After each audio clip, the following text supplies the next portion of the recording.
Why? Those shoes. It was a fine day at the shoemaker's shop. He had just finished crafting a sensible pair of ladies' shoes, when suddenly a smartly dressed customer arrived. Being a business traveler, the customer asked to acquire a pair of business shoes that travels well. But, as soon as the shoemaker exchanged courtesies, the customer went pale. The sight of those newly crafted shoes sent shivers up his spine. He decided to vacate the premises immediately. Emma, as a senior at high school, had ghosted through her first few years. Sure, she was pretty and had some friends, but no true friend and no love to call her own. She was quite lonely. A home of one grandmother and no siblings wasn't enough to call home. Emma had lost her parents to a car accident when she was 3. So, no memories of her parents, and nothing in common to chat about with her grandmother. She often glanced through the window of the shoemaker shop across the street. As she watched, the shoemaker calmly worked away by himself, and the proof that loneliness couldn't all be bad. But, after a customer urgently exited the shop, Emma's curiosity got a hold of her. She had to enter and see if the shoemaker was okay. Distraught by the ordeal, Brian the shoemaker felt cheated. He'd put his sweat into crafting this shoe. Why did it scare away his customers? Emma arrived on time. She was concerned why the shoemaker appeared frustrated. She'd hoped to calm him down as he did passively for her so many times before. As Emma consoled the shoemaker, Brian offered her the shoes to keep. She'd accepted them with gratitude, which made Brian relieved. Emma admired her new shoes. They were a work of art. She couldn't imagine how such lovely shoes distressed anyone. She planned one day to repay the shoemaker. As Emma arrived at school, something appeared quite odd.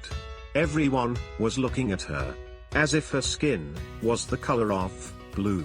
She felt quite uneasy and unsure. Today was certainly unusual. Boys flocked to Emma's side. She was speechless at all this sudden attention.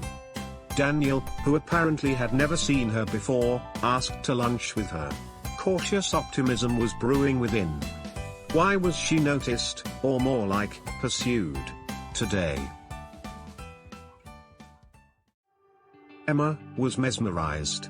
She couldn't even lift a pencil without a boy asking to help. Excited for tomorrow, Emma decided to call it an early night. Possibly, Daniel would appear in her dreams. Another beautiful day ahead. Emma was so excited. But, wait. She didn't even generate a glance. An eerie feeling had crept into her soul. It was unbearable. She had ghosted through the whole day. She was bewildered. What made yesterday so special? Outside of wearing those shoes. Was that it? Were they really magical? Emma was determined to find out tomorrow. Attention floated over Emma again. So, it was the shoes after all. After seeing Daniel, her hopes had lifted. Possibly, the warmth of their previous interaction had rekindled fond memories. But, it appeared she was deeply mistaken. Daniel blanketed her with attention. Yet, to her dismay, he did not recall their intimate encounter. It was so heartbreaking. Emma had to escape. She was too distressed to attend today.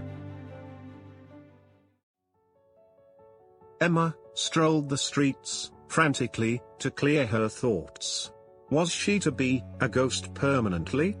Or a somebody with no lasting memories to everyone? Oh dear. Emma quickly noticed this poor girl was without a home. A house Emma had, but not a home. Emma felt deep empathy for this girl. An idea sparked instantly. Emma didn't need these shoes as much as this lost child. If this girl would have garnered additional attention, however fleeting, it would have benefited her situation drastically. Emma was about to take off the shoes when a flash appeared. The lost child was actually a fairy godmother.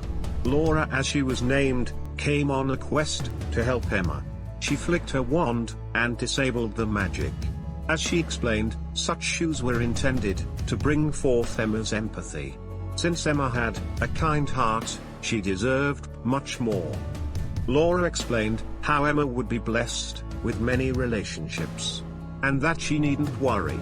Lastly, Laura magically revealed a ticket. Giving it to Emma, she explained how it's a ticket to her past. With an urgent tone, Laura told Emma she must bring it to the shoemaker immediately. As Emma arrived, Brian, the shoemaker, greeted her. It seemed, by Emma's expression, the shoes were not a problem. What was this? Brian looked perplexed at the ticket. Was this true? The ticket he gave to his loved one so many years ago? The wife-to-be that never came true? Brian gave that ticket as a promise of marriage. But, being pregnant, Anna was forced with her parents to leave town. Certain of it being his, he pursued her here. He had never found out where she lived. His child, left without a father, had pained him daily. Just then, they realized that they were family. His daughter, her father, had finally appeared. Their remorse and joy exploded from within. So many lost years, and the loss of Anna, it was about time to make things right. The search was over, and finally, time for family had begun. I hoped you enjoyed this tale. Please subscribe for more homemade adventures.